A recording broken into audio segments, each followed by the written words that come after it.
Alright, let's formally begin with the class today.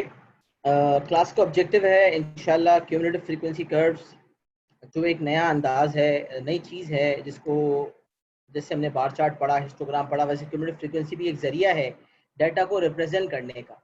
It is a way to represent large sets of data.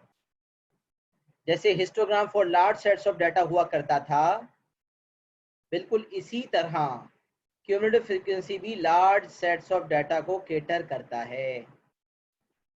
तो पहला point जो मैंने आपके सामने रखा हुआ है वो ये कि it is used to represent large sets of data. अगला point, used to represent continuous data. Class में जब आया करें, आपको स्क्रीन नज़र आ रही हो, आप नोट डाउन करना शुरू कर दिया करें. इसीलिए जो है, जो जल्दी आते हैं उनको ये बेनिफिट मिलता है कि वो शेयर्ड स्क्रीन से कॉपी कर सकते हैं जल्द से जल्द. सही है. जब कनेक्ट हुआ करें तो उसको ज्वाइन लिखना शुरू कर दिया करें, क्योंकि काफ़ी कुछ नया आपको नज़र आ रहा होता है स्क्रीन पर. अच्छा, सेकंड पॉइंट जो है वो it is use to represent continuous data. ये दोनों पॉइंट्स अगर आप देखें तो हिस्टोग्राम वाले पॉइंट से मैच करते हैं. हिस्टोग्राम भी लार्ज सेट्स ऑफ डाटा को रिप्रेजेंट करता है, हिस्टोग्राम भी कंटिन्यूअस डाटा को रिप्रेजेंट करता है. अच्छा, डाटा कंटिन्यूअस का क्या मतलब है? डाटा कंटिन्यूअस का ये मतलब है कि अगर डाटा कंटिन्यूअस नहीं है तो क्लास इंटरवल्स को क्लास बाउंड्रीज में कन्वर्ट करना पड़ेगा. हिस्टोग्राम हमने सीखा था कि लार्ज सेट्स ऑफ डाटा को केटर करता है जब क्लास इंटरवल्स होते हैं. इसका ये मतलब क्यूमुलेटिव फ्रीक्वेंसी कर्व्स में भी जब डाटा हमें दिया हुआ होगा तो उसमें हमें क्लास इंटरवल्स दिए होंगे, और उन क्लास इंटरवल जैसे नॉर्मल डाटा दिया होता है ना हिस्टोग्राम के लिए, उसी तरह का डाटा हमें क्यूमुलेटिव फ्रीक्वेंसी के लिए दिया हुआ होगा और हमें क्यूमुलेटिव फ्रीक्वेंसी कर्व बनाना होगा. अब मैं स्टेप बाय स्टेप सारी बातें बताऊंगा, कर्व बनेगा कैसे, क्या क्या डाटा प्रिपेयर करना होगा, सारी बातें बताऊंगा. बस अभी स्टेप बाय स्टेप मैं आपको चला रहा हूं तो आप सुनते चले जाएं. तो पहला point, it is used to represent large sets of data. Second point क्या है कि ये कंटिन्यूअस डाटा को रिप्रेजेंट करता है. मतलब अगर क्लास इंटरवल्स में गैप हो, तो जैसे हिस्टोग्राम में हम कैसे क्लास बाउंड्रीज बनाया करते थे, गैप को एलिमिनेट किया करते थे, उसी तरह यहाँ भी हमें गैप को एलिमिनेट करना पड़ेगा और डाटा को कंटिन्यूअस बनाना पड़ेगा. Third point, we take upper class boundaries on horizontal axis. ये वाला जो पॉइंट है अभी थोड़ी देर के लिए आप छोड़ें, क्योंकि जब ये मैं एग्जांपल करवाऊंगा तो उसके बाद ये थर्ड पॉइंट इंशाल्लाह आपको बेहतर अंदाज में समझ आ जाएगा. और फोर्थ पॉइंट है, we take cumulative frequency on vertical axis. जैसे फ्रीक्वेंसी पॉलीगॉन बनाते हैं तो वर्टिकल एक्सिस पे फ्रीक्वेंसी या फ्रीक्वेंसी डेंसिटी लेते हैं. हिस्टोग्राम बनाते हैं तो भी फ्रीक्वेंसी या फ्रीक्वेंसी डेंसिटी लेते हैं. बार चार्ट बनाते थे तो वर्टिकल एक्सिस पे फ्रीक्वेंसी लिया करते थे. उसी तरह क्यूमुलेटिव फ्रीक्वेंसी कर्व्स में वर्टिकल एक्सिस पे हम क्यूमुलेटिव फ्रीक्वेंसी लेते हैं. सर ये क्यूमुलेटिव फ्रीक्वेंसी क्या होती है? अच्छा, ये कैसे निकलती है ये मैं इंशाल्लाह थोड़ी देर में समझाऊंगा, लेकिन अभी ये समझे क्यूमुलेटिव का क्या मतलब है. तो क्यूमुलेटिव निकला एक्यूमुलेट से, जमा करना, टू ऐड, टू गैदर. हम कहते हैं ना वेल्थ एक्यूमुलेशन, यार ये बंदा इसने तो काफ़ी वेल्थ एक्यूमुलेट की अपनी ज़िंदगी में, बहुत पैसा कमाया है. तो एक्यूमुलेट का मतलब होता है जमा करना. यार देखो इसने कितने सारे गोल्ड मेडल्स जमा किए हुए हैं. ही हैज़ एक्यूमुलेटेड या gathered so many gold medals. तो एक्यूमुलेशन का मतलब होता है टू ऐड, कंबाइन. एक गोल्ड मेडल मिला, फिर उसके बाद अगले साल दो और मिले, उसके बाद अगले साल तीन और मिले, तीन और दो पाँच, पाँच और एक छः. इन तमाम को क्या कर लिया, एक साथ रख दिया, एक्यूमुलेट कर दिया. क्यूमुलेटिव मेडल्स कितने हो गए, तो हमने कहा क्यूमुलेटिव मेडल्स हो गए 6. तो क्यूमुलेटिव का मतलब होता है एडेड फ्रीक्वेंसी. फ्रीक्वेंसीज को ऐड करने के बाद क्यूमुलेटिव फ्रीक्वेंसी हासिल होती है. अच्छा, ये ऐड करने की ज़रूरत क्यों पेश आ रही है और ये एडिशन किस तरह से होगा, ये एक ऐसा सवाल है जिसका जवाब थोड़ी देर में इंशाल्लाह आपको मिल जाएगा. तो अब तक के लिए जो हमने समझा वो ये कि लार्ज सेट्स ऑफ डाटा को केटर करता है, कंटिन्यूस डाटा को केटर करता है। मींस अगर डाटा कंटिन्यूस नहीं होगा तो हम उसको कंटिन्यूस बनाएंगे क्लास बाउंड्रीज में कन्वर्ट करने के बाद। वर्टिकल एक्सिस पे क्यूमुलेटिव फ्रीक्वेंसी आएगी, हॉरिजॉन्टल एक्सिस पर अपर क्लास बाउंड्रीज आएंगी, जिसको अभी मैं थोड़ी देर में डिस्कस करने वाला हूँ।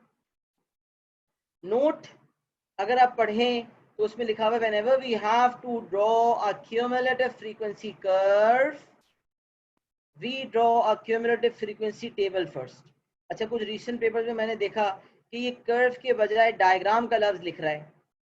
तो डायग्राम लिखे या कर्व लिखे, हमें ये बात याद रखनी है कि हमें क्यूमुलेटिव फ्रीक्वेंसी कर्व ही बनाना होगा। ए लेवल्स में वो ग्राफ का लफ्ज यूज करता है, क्यूमुलेटिव फ्रीक्वेंसी ग्राफ, जिसमें स्ट्रेट लाइंस भी एक्सेप्टेबल होती हैं। लेकिन यहाँ ओ लेवल मैथमेटिक्स में स्ट्रेट लाइंस करेंगे तो गड़बड़ हो जाएगी, क्योंकि मार्किंग स्कीम ने स्ट्रेट लाइंस की कोई गुंजाइश नहीं दी। मार्किंग स्कीम आपसे एक स्मूथ कर्व एक्सपेक्ट करती है। तो मार्किंग स्कीम के मुताबिक आपका जो कर्व होना चाहिए that should be a smooth curve. अब ये कर्व कैसे बनेगा ये सब मैं आपको बताऊंगा। तो जब भी हमें क्यूमुलेटिव फ्रीक्वेंसी कर्व बनाना है, सबसे पहले हम क्यूमुलेटिव फ्रीक्वेंसी टेबल बनाएंगे। सबसे पहले क्या बनाएंगे? क्यूमुलेटिव फ्रीक्वेंसी टेबल सबसे पहले ड्रॉ करेंगे। अच्छा, if the data is not continuous, first make it continuous by using class boundaries। अगर डाटा कंटिन्यूस नहीं है तो उसे क्लास बाउंड्रीज के जरिए कंटिन्यूस बनाएं। ये वाली बात मैंने ऊपर आपको वैसे ही कह दी थी, नोट में दोबारा लिख दी। सही है। अच्छा, अब ये क्यूमुलेटिव फ्रीक्वेंसी टेबल कैसे बनेगा?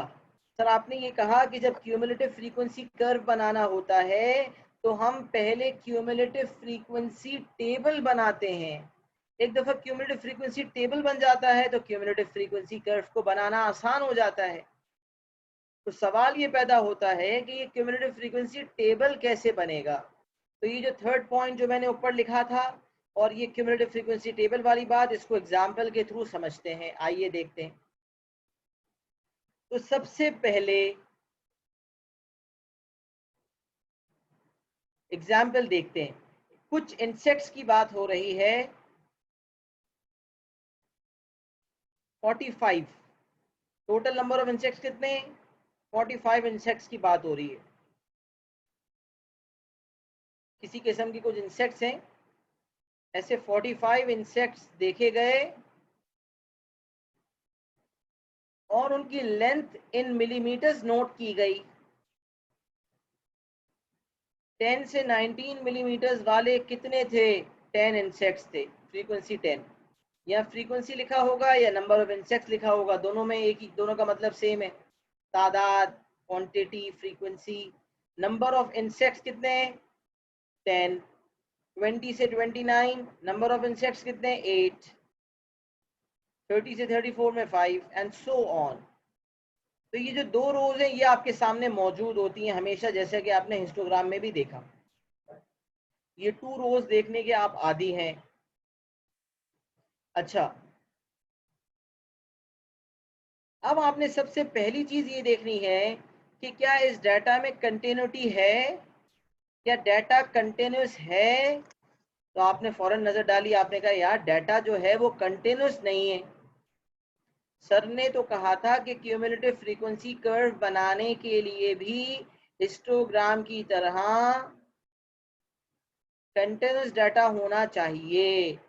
तो भाई कंटिन्यूस नहीं है तो क्लास बाउंड्रीज बना के उसे कंटिन्यूस में कन्वर्ट कर दें। कंटिन्यूस बनाने का तरीका हमने सीखा था कि दो क्लास इंटरवल्स में जो गैप है, जो upper limit of first class और lower limit of second class में जो डिफरेंस है उसे नोट करते हैं, जो 99% केसेस में 1 ही होता है। और ये जो डिफरेंस होता है इसको फिर डिवाइडेड बाय 2 करके एक वैल्यू आती है, उससे हर अपर को अप करते हैं और हर लोअर को लो। तो जो 0.5 का फिगर आया है, हर लोअर क्लास लिमिट उससे लो हो जाएगी और हर अपर क्लास लिमिट अप हो जाएगी।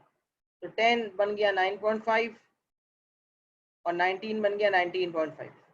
20.5 से कम होके 19.5 और 29.5 से बढ़ के 29.5, 30 जो है 0.5 से कम होकर 29.5 और 34.5 से बढ़कर 34.5 और 60 कम होके 59.5 और 64 बढ़कर 64.5। तो हर लोअर को 0.5 से लो कर दिया और हर अपर को 0.5 से अप कर दिया। तो हमारे पास क्लास बाउंड्रीज बन गई। अच्छा, हिस्टोग्राम में हमें क्लास विड्थ और फ्रीक्वेंसी डेंसिटी निकालनी पड़ती थी अगर अनइक्वल क्लास विड्थ होती थी। तो यहाँ पर हमें फ्रीक्वेंसी डेंसिटी या क्लास विड्थ निकालने की कोई ज़रूरत नहीं है। फ्रीक्वेंसी डेंसिटी का निकालना सिर्फ हिस्टोग्राम के लिए ज़रूरी है, या फिर उसके मॉडल क्लास इंटरवल निकालना हो अनइक्वल क्लास इंटरवल्स के केस में तो ज़रूरी है। हिस्टोग्राम के केस में भी फ्रीक्वेंसी डेंसिटी सिर्फ उस वक्त निकलती है जब अनइक्वल क्लास इंटरवल्स हो, लेकिन 99% सवालात होते ही ऐसे हैं जिसमें अनइक्वल क्लास इंटरवल्स होते हैं और फ्रीक्वेंसी डेंसिटी निकालनी पड़ती है। तो यहाँ पर हमारी क्लास विड्थ क्या है, इससे हमारा कोई कंसर्न नहीं है। और क्लास इंटरवल्स इक्वल है या अनइक्वल, इसका भी कोई ताल्लुक क्यूमुलेटिव फ्रीक्वेंसी कर्व से नहीं है। हिस्टोग्राम में तो हम ये चीज़ देखा करते थे कि इक्वल है या अनइक्वल, लेकिन क्यूमुलेटिव फ्रीक्वेंसी के लिए this does not matter whether the class intervals are equal or unequal। दोनों केसेस में क्यूमुलेटिव फ्रीक्वेंसी कर्व जैसा बनना था वैसा ही बनेगा। बस अब तक हमने ये सीखा कि cumulative frequency curve large sets of data को कैटर करता है। Number 1, large sets of data को कैटर करता है, यानी कि क्लास इंटरवल्स बने हुए होते हैं जैसे अब तक हमने हिस्टोग्राम वगैरह के लिए देखा। और डाटा कंटिन्यूस होना चाहिए। डाटा कंटिन्यूस ना हो तो उसे कंटिन्यूस बनाना पड़ेगा। सही है। तो पहले 2 पॉइंट्स और तीसरा पॉइंट के एडेड फ्रीक्वेंसी या क्यूमुलेटिव फ्रीक्वेंसी वर्टिकल एक्सिस पर लेते हैं। अच्छा, अब इस एग्जांपल के थ्रू ये समझना था कि जब क्यूमुलेटिव फ्रीक्वेंसी कर्व बनेगा तो सबसे पहले क्या बनेगा भाई, क्यूमुलेटिव फ्रीक्वेंसी टेबल बनेगा। तो आप एग्जिस्टिंग टेबल में उसको इनकॉर्पोरेट कर सकते थे, लेकिन मैं यहाँ अलग से बनाना प्रेफर करता हूँ। आप भी अलग से बनाइएगा, बेहतर है। तो हम यहाँ पर बना रहे हैं सोल्यूशन के नीचे मैंने सोल्यूशन लिखा है और लिखा है CF टेबल। ये CF टेबल कैसे बनता है इस पे जरा गौर कीजिएगा। क्यूमुलेटिव फ्रीक्वेंसी टेबल के लिए हम सारी अपर क्लास बाउंड्रीज लेते हैं, मतलब हर क्लास की जो हर क्लास इंटरवल है उसको हमने क्लास बाउंड्रीज में कन्वर्ट किया। हर क्लास बाउंड्रीज जो है उसमें लोअर लिमिट भी है और अपर लिमिट भी है। तो सारी अपर क्लास बाउंड्रीज, मतलब अपर बाउंड्रीज हमें सारी लेनी है। तो मैं अपर बाउंड्रीज लूंगा 19.5, 29.5। अच्छा, और क्यूमुलेटिव फ्रीक्वेंसी टेबल के लिए मैं लेस देन लेता हूं या लेस देन इक्वल्स टू लेता हूं, ये अंदाज होता है। जब क्यूमुलेटिव फ्रीक्वेंसी टेबल बनता है तो हम या तो लेस देन का साइन लेते हैं या लेस देन इक्वल्स टू का। अच्छा सर, लेस देन लेंगे या लेस देन इक्वल्स टू लेंगे, ये हमें कैसे पता चलेगा? तो बेटा डाटा में अगर अपर वाली वैल्यू इंक्लूडेड है, इक्वल्स टू के साथ है, एग्जामिनेशन में इनइक्वालिटी के साथ ही दिया हुआ होता है, तो अगर इनइक्वालिटी के साथ अपर वाली वैल्यू शामिल है तो अपर वाली वैल्यू के साथ इक्वल्स टू का साइन लेंगे, नहीं है शामिल तो इक्वल्स टू का साइन नहीं लेंगे। अच्छा सर, अगर इक्वल्स टू का साइन ना लें, लेना हो और ना लें, या ना लेना हो और ले लें, तो क्या कोई मार्क्स पे फर्क पड़ता है? देखिए, इस पे मार्किंग स्कीम ने कभी कोई बात नहीं की, एग्जामिनर ने इस पे कोई बात नहीं की, क्योंकि लेस देन लिया जाए या less than equals to cumulative frequency table पे कोई फर्क नहीं पड़ता, और ना क्यूमुलेटिव फ्रीक्वेंसी टेबल पे कोई फर्क पड़ता है और ना क्यूमुलेटिव फ्रीक्वेंसी कर्व पे कोई फर्क पड़ता है। मतलब आप लेस देन लें या less than equals to cumulative frequency curve हर सूरत में सही बनेगा, जैसा बनना है वैसा ही बनेगा। इसका मतलब मार्क्स में कोई कमी नहीं आएगी, क्योंकि एग्जामिनर ने तो नहीं बोला CF टेबल बनाओ। CF टेबल जो बना रहे हैं हम, वो अपने लिए बना रहे हैं ताकि अल्टीमेटली हमारा कर्व सही बने। लेकिन अगर कर्व सही बनता है तो लेस देन या लेस देन इक्वल टू से एग्जामिनर को कोई फर्क नहीं पड़ता, ना हमारे टेबल पे कोई फर्क आता है ना कर्व पे कोई फर्क आता है। तो लिहाजा लेस देन इक्वल टू में कोई इतना बड़ा मसला नहीं है। सवाल ये पैदा होता है कि CF टेबल कंस्ट्रक्ट कैसे होता है।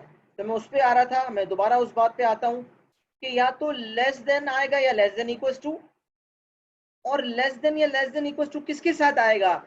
तमाम अपर क्लास बाउंड्रीज के साथ आएगा।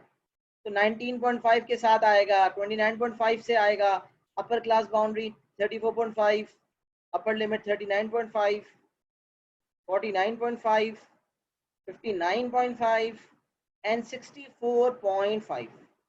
तमाम अपर क्लास बाउंड्रीज को लिया जाता है लेस देन 19.5 या less than equal to 19.5, less than 29.5 या लेस देन इक्वल टू 29.5। और आपने 19.5 से लेकर 64.5 तक टेबल बना लिया। अच्छा सर, आपने 19.5 से 64.5 तक तो टेबल में शामिल किया है, लेकिन यहाँ पर मुझे एक और वैल्यू नजर आ रही है, ये आपने क्यों ली है? तो ये थर्ड वाले नोट को मुकम्मल करते हैं। We take upper class boundaries on horizontal axis, और ब्रैकेट में लिखा हुआ है lower class boundary of first class is taken so that the curve can be joined with horizontal axis. अरे सर क्या पॉइंट है, इससे तो हमें फ्रीक्वेंसी पॉलीगॉन जहन में आ गया। फ्रीक्वेंसी पॉलीगॉन में आपने बताया था कि 2 एक्स्ट्रा पॉइंट्स लेने होते हैं, और उसका भी पर्पस यही होता था कि हॉरिजॉन्टल एक्सिस से जॉइनिंग हो जाए। तो हम 2 एक्स्ट्रा पॉइंट्स लेते थे, पहले पॉइंट से पहले एक पॉइंट लेते थे, आखिरी पॉइंट के बाद एक पॉइंट लेते थे। दोनों का पर्पस होता था कि पॉलीगॉन क्लोज हो जाए, क्योंकि पॉलीगॉन की डेफिनेशन कहती थी कि it is a closed figure. तो हम 2 कोऑर्डिनेट्स लेते थे, उन दोनों कोऑर्डिनेट्स में y कोऑर्डिनेट 0 होता था, और x कोऑर्डिनेट जो है पहले वाले कोऑर्डिनेट के x कोऑर्डिनेट से पहले कोई ले लेते थे, और आखिरी वाले के लिए लास्ट वाला जो कोऑर्डिनेट होता था उसके बाद कुछ ले लेते थे। तो इसी तरह यहाँ पर एक कोऑर्डिनेट एक्स्ट्रा लेने के लिए हमें लोअर क्लास बाउंड्री पहली वाली क्लास की लेनी पड़ेगी, और अगर मैं ये लूंगा तो इस केस में क्यूमुलेटिव फ्रीक्वेंसी 0 होगी, बाकी हर केस में क्यूमुलेटिव फ्रीक्वेंसी होगी। लेकिन अगर मैं पहली क्लास की लोअर वाली लिमिट ले लेता हूं तो उस केस में क्यूमुलेटिव फ्रीक्वेंसी 0 हो जाएगी। यहाँ भी कोऑर्डिनेट्स बनेंगे, और इन कोऑर्डिनेट्स में भी पहला वाला जो कोऑर्डिनेट है कॉमा 0 वाला, उसका पर्पस यही है कि हॉरिजॉन्टल एक्सिस से जॉइनिंग हो जाए और क्यूमुलेटिव फ्रीक्वेंसी हॉरिजॉन्टल एक्सिस से शुरू हो, डायरेक्ट ऊपर से हवा में शुरू ना हो, नीचे हॉरिजॉन्टल एक्सिस से उसकी शुरुआत हो। तो अब तक ये जो थर्ड वाला पॉइंट है जो अब तक मैंने कंप्लीटली एक्सप्लेन नहीं किया था, इसको मैंने एक्सप्लेन भी किया, इसको फिर रिपीट कर रहा हूँ, सुनिएगा। जब भी क्यूमुलेटिव फ्रीक्वेंसी कर्व बनाना हो तो सबसे पहले क्यूमुलेटिव फ्रीक्वेंसी टेबल बनाएंगे, और क्यूमुलेटिव फ्रीक्वेंसी टेबल बनाने के बाद हम कोऑर्डिनेट्स लेके क्यूमुलेटिव फ्रीक्वेंसी कर्व बनाते हैं। लेकिन क्यूमुलेटिव फ्रीक्वेंसी टेबल कैसे बनेगा इस पे हम बात कर रहे थे। तो उसके लिए ये बात कंफर्म हुई कि लेस देन या लेस देन इक्वल टू लिया जाता है, दोनों ले लें कोई मसला नहीं है, दोनों में से कोई भी ले लें, वैसे डिपेंडिंग ऑन द क्वेश्चन लेते हैं, लेकिन इससे कोई खास फर्क नहीं पड़ता, ना कर्व पे पड़ता है, ना टेबल पे पड़ता है, ना मार्क्स पे पड़ता है। अच्छा, अब lower class boundary of first class is also taken so that the curve can be joined with the horizontal axis। सारी अपर क्लासेस ली 19.5 से लेकर 64.5 तक, लेकिन सिर्फ पहली क्लास की लोअर लिमिट इसलिए ली ताकि कोऑर्डिनेट 0 हो जाए, क्यूमुलेटिव फ्रीक्वेंसी 0 हो जाए और हॉरिजॉन्टल एक्सिस तक ज्वाइन हो जाए। अब आते हैं टेबल बनाने पे। ये टेबल कैसे बनेगा, अब जरा सुनिएगा, टेबल कैसे बनेगा बड़ा गौर से सुनिएगा। मैंने आपसे कहा कि लेस देन या लेस देन इक्वल टू लाइएगा हर अपर क्लास के साथ, सिर्फ पहली क्लास की लोअर क्लास लिमिट लेते हैं। तो शुरुआत करते हैं लेस देन 9.5, लेस देन 9.5, 9.5 से लेस। तो मुझे बताएं 10 से 19 तक कितने इंसेक्ट्स थे, कितने इंसेक्ट्स ऐसे थे जिसकी लेंथ 10 से 19 मिलीमीटर थी? तो आप बोलेंगे सर 10 इंसेक्ट्स थे ऐसे। तो यार जब 10 से 19 तक 10 इंसेक्ट्स हैं तो 9.5 से कम कितने इंसेक्ट्स होंगे? तो सर ऑब्वियस सी बात है 9.5 मिलीमीटर से लेसर तो कोई इंसेक्ट होगा ही नहीं। तो इसलिए मैं कह रहा हूं कि भाई लेस देन 9.5 कोई इंसेक्ट नहीं है, कुल मिला के लेस देन 9.5 कितने इंसेक्ट्स हैं? कोई इंसेक्ट नहीं है, 0। अच्छा जी, आगे आ जाते हैं। अब अपर क्लास बाउंड्रीज पे आ जाते हैं। लेस देन 19.5, लेस देन 19.5 कितने इंसेक्ट्स हैं? कितने इंसेक्ट्स ऐसे हैं? अच्छा, क्लास बाउंड्रीज का जो यूनिट होगा वो जाहिर सी बात है मिलीमीटर ही होगा ना, वही यूनिट होता है जो लेंथ का यूनिट होता है। क्लास बाउंड्रीज भी लेंथ इन मिलीमीटर्स ही है, बस वैल्यूज जो है वो कंटिन्यूटी बनाने के लिए हमने क्लास बाउंड्रीज बनाई है, तो ये लेंथ इन मिलीमीटर्स दी। तो लेस देन 19.5 मिलीमीटर्स वाले कितने इंसेक्ट्स हैं? जो 10 से 19 के दरमियान है वो सारे के सारे 19.5 से कम है। इसका मतलब लेस देन 19.5 वाले 10 इंसेक्ट्स हैं। तो यहां से पता चला कि पहली वाली जो क्यूमुलेटिव फ्रीक्वेंसी है, जो पहली वाली क्यूमुलेटिव फ्रीक्वेंसी है वो फर्स्ट फ्रीक्वेंसी से मैच करती है। जो फर्स्ट वाली फ्रीक्वेंसी होगी ना, जो पहली वाली क्लास की फ्रीक्वेंसी होगी, वो ही आपकी क्यूमुलेटिव फ्रीक्वेंसी बनेगी। पहली क्यूमुलेटिव फ्रीक्वेंसी वही बनती है। सही है। अब हमने 9.5 भी देख लिया, 19.5 भी देख लिया। अब आते हैं अपर क्लास बाउंड्री पे, सेकंड क्लास वाली की। 29.5 से लेस, लेस देन 29.5। अब आ जाए इस पे, देखते हैं। Less than 29.5। अब मैं आपसे कहता हूं, बताएं 29.5 से लेस कितने इंसेक्ट्स हैं?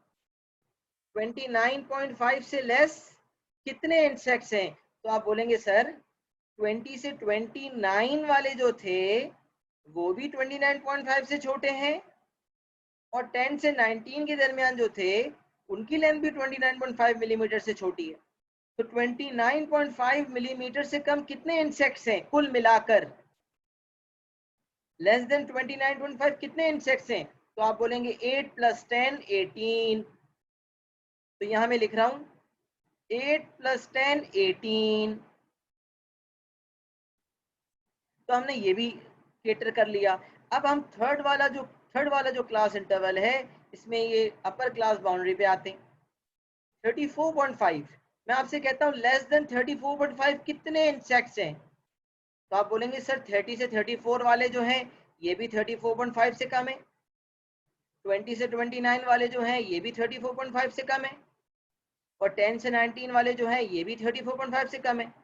तो ये सब के सब जो हैं ये 34.5 से कम ही हैं। इसका मतलब 34.5 से कम 5 + 8 + 10, 5 + 8 + 10, ये बन गया 23। अच्छा सर, अब आ जाए आगे, 39.5 पे आ जाते हैं। लेस देन 39.5 कितने इंसेक्ट्स हैं? तो ये सारे के सारे जो हैं ये 39.5 से कम है। तो करना पता है क्या है? पिछली क्यूमुलेटिव फ्रीक्वेंसी में नई क्लास की फ्रीक्वेंसी को ऐड करना है। 39.5 से लेसर वाले जो 23 हैं वो तो है ही हैं, जो लेस देन 34.5 है वो सारे के सारे 39.5 से कम है, यानी कि 23, और इजाफी तौर पे 4 और हैं। इसका मतलब पिछली क्यूमुलेटिव फ्रीक्वेंसी जो थी 23, उसमें मैं नई वाली क्लास की फ्रीक्वेंसी यानी कि 4 ऐड करूंगा। ये प्रॉपर मेथड आपके पास आ जाएगा कि नई क्यूमुलेटिव फ्रीक्वेंसी कैसे ऑब्टेन होगी। नई क्यूमुलेटिव फ्रीक्वेंसी निकालने के लिए पुरानी क्यूमुलेटिव फ्रीक्वेंसी में जो नई क्लास है उसकी फ्रीक्वेंसी को ऐड करना है। तो 23 + 4 हो जाएगा 27। अब मैं आपसे कहता हूँ लेस देन 49.5 कितने हैं? तो बड़ी आसान सी बात है, आप बोलेंगे सर 49.5 से लेस वाले वो तमाम हैं जो लेस देन 39.5 थे, यानी कि 27, और उसमें 6 का इजाफा कर लें। तो अब मैं कहता हूँ सही है बच्चों, 27 + 3 + 6, 27 + 6 which is 33।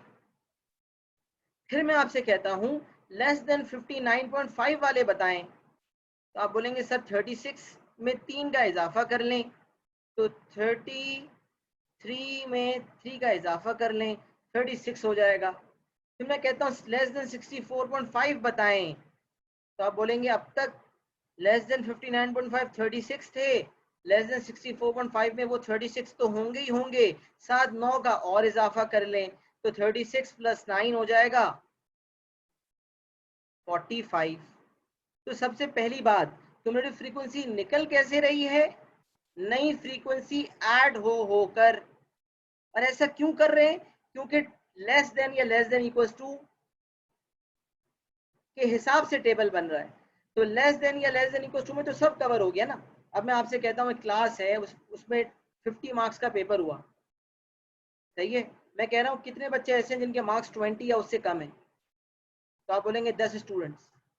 फिर मैं कहता हूँ कितने बच्चे ऐसे हैं जिनके मार्क्स 30 या उससे कम है, तो आप बोलेंगे सर 20 से 30 वाले 5 बच्चे और हैं। तो लेस देन इक्वल टू 30 में वो जो 10 बच्चे आपने काउंट किए थे वो भी होंगे और 5 मजीद, तो 15 हो जाएंगे। और लेस देन इक्वल टू 50 में कितने स्टूडेंट्स होंगे, लेस देन इक्वल टू 50 में कितने स्टूडेंट्स होंगे। सर टोटल 50 नंबर का पेपर था, पूरी क्लास के मार्क्स या तो 50 है या उससे कम है। इसका मतलब लेस देन इक्वल टू 50 में तमाम क्लास कवर हो जाएगी। इसका ये मतलब होता है कि लास्ट क्यूमुलेटिव फ्रीक्वेंसी जो है वो सिग्मा एफ के बराबर होती है। ये जो लास्ट सी एफ है, ये जो लास्ट क्यूमुलेटिव फ्रीक्वेंसी है, this is basically the total number of data. इसका मतलब सिग्मा एफ, तमाम फ्रीक्वेंसी को प्लस करते हैं तो टोटल डाटा आता है। तो टोटल डाटा इस केस में 45 इंसेक्ट्स का था, इसका मतलब लास्ट क्यूमुलेटिव फ्रीक्वेंसी 45 होगी। तो लास्ट क्यूमुलेटिव फ्रीक्वेंसी उतनी होती है जितना टोटल डाटा होता है। ये बात आप अपने जहन में रखें, सही है। तो हमने अब तक क्या सीखा कि cumulative frequency large sets of data के लिए इस्तेमाल होता है, क्लास इंटरवल्स होते हैं, डाटा वैसा ही होता है हिस्टोग्राम जैसा, कंटिन्यूस डाटा नहीं है तो बनाएंगे, तमाम अपर क्लास बाउंड्रीज लेंगे, बस पहली क्लास की लोअर क्लास बाउंड्री लेनी है ताकि हॉरिजॉन्टल एक्सिस से ज्वाइन हो जाए। वर्टिकल एक्सिस पे क्यूमुलेटिव फ्रीक्वेंसी लेते हैं। तो अब जब क्यूमुलेटिव फ्रीक्वेंसी टेबल बना लिया, हमेशा क्यूमुलेटिव फ्रीक्वेंसी टेबल बनाना पड़ता है। जब क्यूमुलेटिव फ्रीक्वेंसी टेबल बना लिया तो क्यूमुलेटिव फ्रीक्वेंसी टेबल बनाने के बाद कोऑर्डिनेट्स आ गए। क्या आ गए, कोऑर्डिनेट्स आ गए। बस इसीलिए मैंने सीएफ टेबल अलग से बनवाया।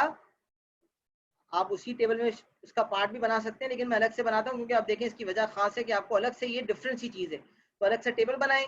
अलग से टेबल बनाने के बाद बाज़ औक़ात ऐसा भी होता है सीएफ टेबल एग्जामिनर फिल करवाता है, एग्जामिनर क्यूमुलेटिव फ्रीक्वेंसी टेबल देता है, उसको बोलता है फिल अप करो। तो क्यूमुलेटिव फ्रीक्वेंसी टेबल आपको पता होना चाहिए कि वो अलग से कैसे बनता है।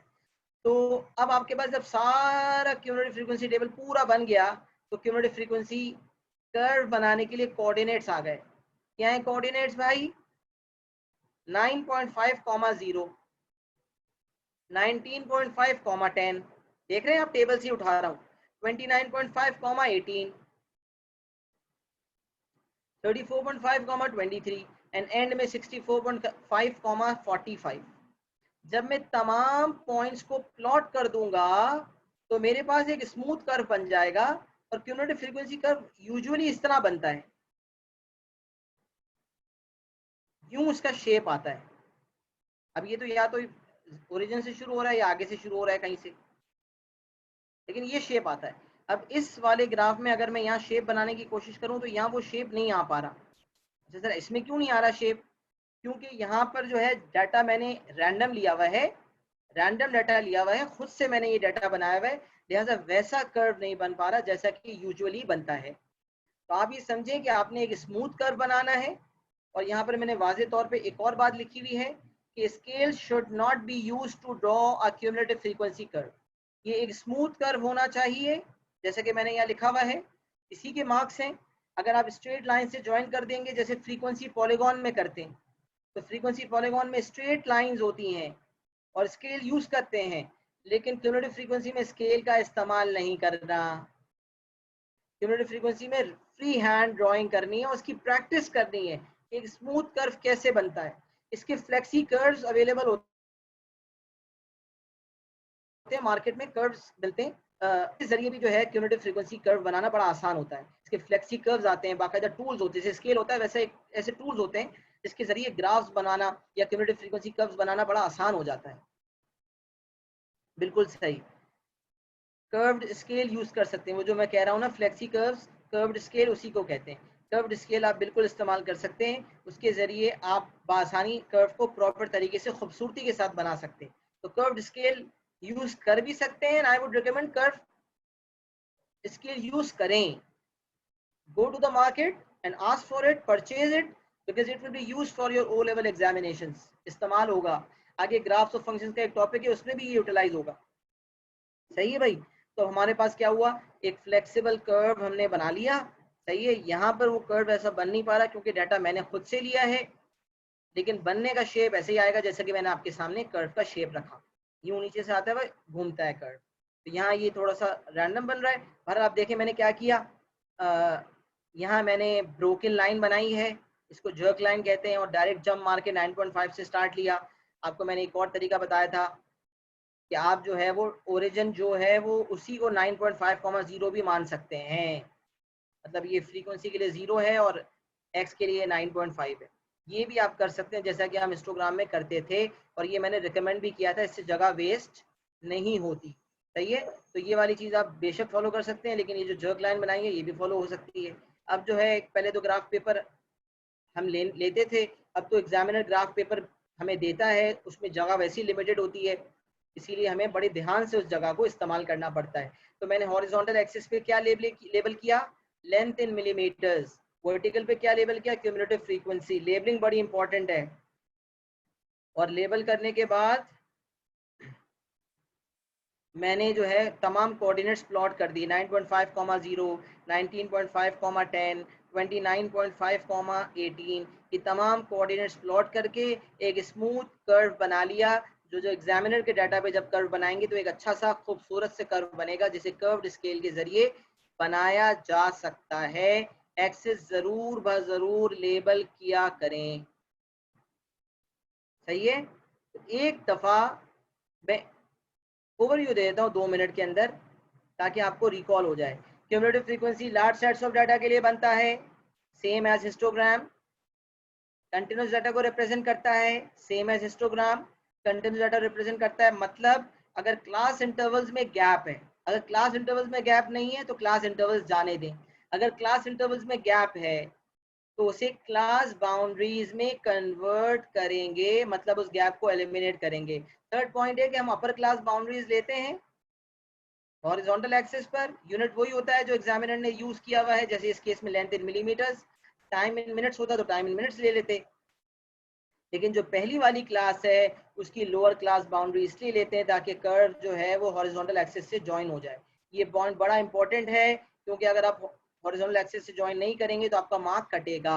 याद रखें, आपने ये पॉइंट जरूर लेना है। 9.5, 0 वाला पॉइंट यहाँ पर बड़ा इंपॉर्टेंट है। जब भी क्यूमुलेटिव फ्रीक्वेंसी कर्व बनाना होगा, सबसे पहले क्यूमुलेटिव फ्रीक्वेंसी टेबल बनाएंगे। क्यूमुलेटिव फ्रीक्वेंसी टेबल बन जाएगा तो उसके जरिए तमाम कोऑर्डिनेट्स आ जाएंगे। तमाम कोऑर्डिनेट्स आ जाएंगे, उनको प्लॉट कर देंगे तो एक स्मूथ कर्व बन जाएगा, जो कर्व स्केल से बेहतर बन सकता है। स्केल जो स्ट्रेट लाइन बनाने के लिए यूज होता है उसको हमें यूज नहीं करना। सही है। और आखिरी cumulative frequency total number of data से मैच करती है, जो सिग्मा एफ होता है, जिसको हम पहले भी निकालते रहे हैं। और ये क्यूमुलेटिव फ्रीक्वेंसी ऐड होकर आती है। कैसे आती है ये भी बता दिया। लेस देन और लेस देन इक्वल टू में से दोनों चीजें ले लें, अल्टीमेटली टेबल पे या कर्व पे उसका कोई इम्पैक्ट नहीं पड़ता। लेकिन कब कौन सा यूज करता है एग्जामिनर, दैट वुड डिपेंड कि वो ओरिजिनल डाटा क्या है। लेकिन इसमें इस पॉइंट में बेहतर तो यही है कि जहाँ लेस देन लेना है वहाँ लेस देन लें, जहाँ लेस देन इक्वल टू लेना है वहाँ लेस देन इक्वल टू लें। क्योंकि अब तक हमने मार्क्स की पेनलाइजेशन नहीं देखी, कहीं मार्किंग स्कीम में इसका तस्करा नहीं है। मार्किंग स्कीम में जब कर्व बनाने को कहता है तो सिर्फ कर्व ही बनाना होता है, तो इसमें ये इस तरह की बात का जिक्र कहीं भी हमने नहीं देखा, ना एग्जामिनर रिपोर्ट में, ना मार्किंग स्कीम में कि लेस देन या लेस देन इक्वल टू में कोई मार्क्स कटते हो। सही है। तो मैंने प्रॉपर तरीके से हर बारीक बात क्यूमुलेटिव फ्रीक्वेंसी कर्व के हवाले से बता दी। क्यूमुलेटिव फ्रीक्वेंसी कर्व के हवाले से और भी बहुत सारी चीजें हैं जो बताने वाली हैं, लेकिन वो वक्तन फवक्तन इंशाल्लाह बाकी क्लासेस में आपके सामने रखी जाएंगी। अभी के लिए मुझे इस चीज़ की एक्नॉलेजमेंट दें कि क्या क्यूमुलेटिव फ्रीक्वेंसी कर्व सबको समझ आ गया कि how to construct a cumulative frequency curve. सबको कॉन्सेप्ट क्लियर है? प्लीज जितने बच्चे क्लास में मौजूद हैं चैट बॉक्स पे एक्नॉलेजमेंट दिए ताकि मुझे इस बात का फीडबैक मिले कि मैंने क्लियरली हर चीज़ डिलीवर कर दी।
अच्छा बेटा, अब जो है इसका स्क्रीनशॉट ले लें और जो है इसको प्रॉपर तरीके से कॉपी कर लें। सही है, स्क्रीनशॉट लेके इसको अच्छी तरह कॉपी कर लें। क्लास तो हम यहाँ पर एंड कर देते हैं, लेकिन आप स्क्रीनशॉट लेके 5 मिनट 7 मिनट में इसको कॉपी कर लें। जो शुरू में आए थे वो यकीनन कॉपी कर सके होंगे, और जिन्होंने कॉपी बहरहाल नहीं किया वो स्क्रीनशॉट लेके इसको प्रॉपर तरीके से कॉपी करें। क्लास में टाइम पे आएंगे इंशाल्लाह तो आपको भी कॉपी करने का मौका मिलेगा।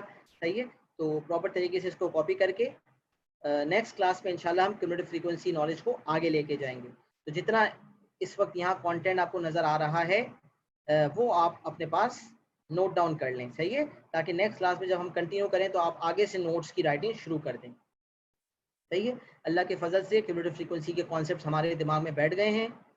क्लास को यहीं पे एंड करते हैं। आप सब अपना बहुत ख्याल रखिएगा। अल्लाह हाफ़िज़।